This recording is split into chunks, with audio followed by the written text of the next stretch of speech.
Our next speaker is Gene King, and Gene is the class of '78, who is totally able to sing his remarks, but he's going to deliver them. He was a member of the Sphinx Club while I was here, and the Glee Club, and he's president of the Alumni Association of Alpha Alpha Chapter.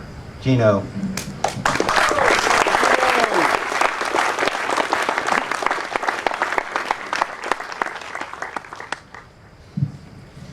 Thank you, John. Good morning, Frater's family and friends.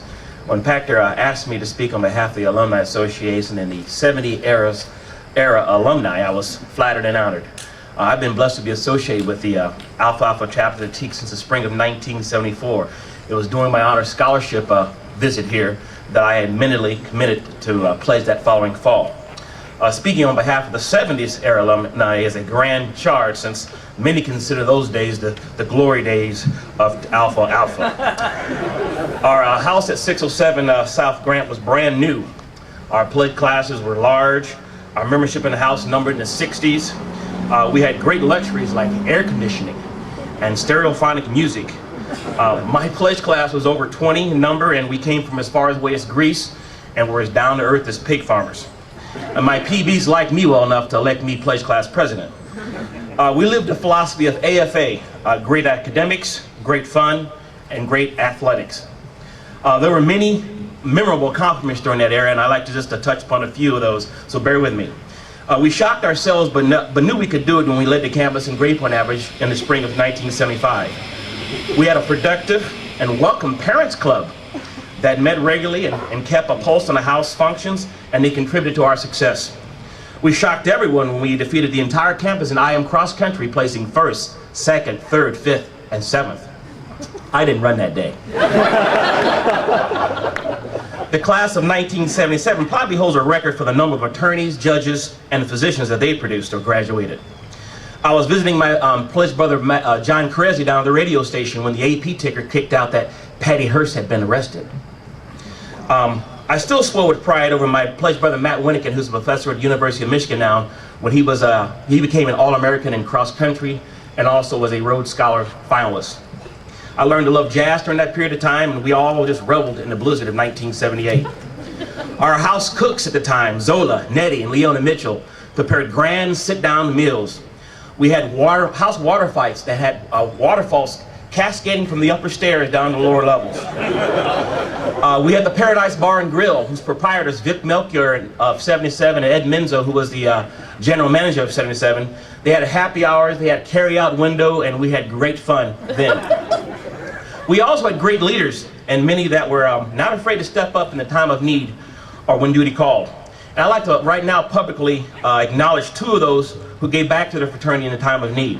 When our fraternity split, times at Alpha Alpha were difficult and our survival was in great jeopardy, with low membership and financial instability. But before John Pachter and Brad Johnson became board advisors, Vic Melchior, class of 77, and Mike Scherr of 82 did the best they could for about a 3-year period, keeping us afloat. All the decisions were conceived in the best interest of TKE. Whether right or wrong will always be a matter of opinion. However, they sacrificed time from their lives and their careers to get back to their fraternity in a time of need. And they, right now, I believe they are overdue our thanks. So please give them a hand.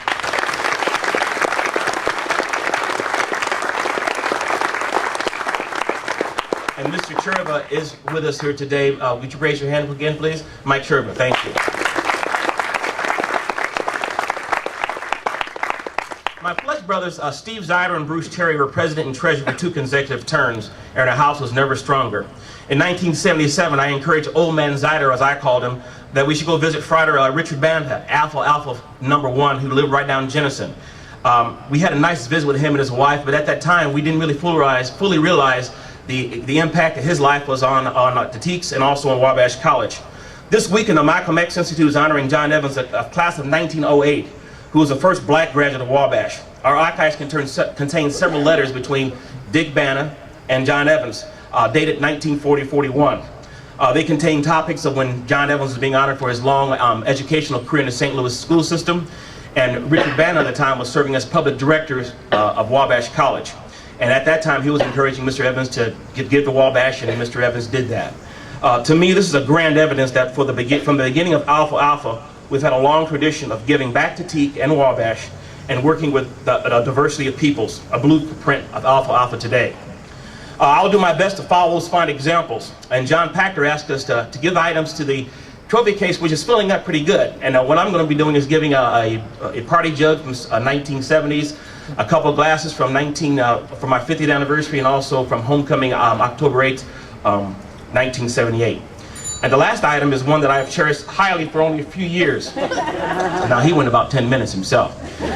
During the spring break of 2006, we lost Frater Han Jiang from China in a car accident. He was full of life and could do anything he put his mind to. He was a little giant in spirit and a giant in lives of all he touched. During one of my visits with him, I admired a set of chopsticks that he got from his government for his academic achievement. It was a very fine, engraved set of chopsticks. And Han at that time encouraged me and insisted that I take those from him as a gift. And I was really honored at the time to receive those from him. Now he's gone and we miss him highly. So what I'll be doing also is, in the spirit of his great spirit, and the spirit of all those who came before us, and the spirit of this grand occasion, I'll be donating those chopsticks to our trophy case. We've also renamed our homecoming Olympics the Han Yang Homecoming Olympics, because the very first one we had 3 years ago, he won our ping pong tournament and also billiard tournament.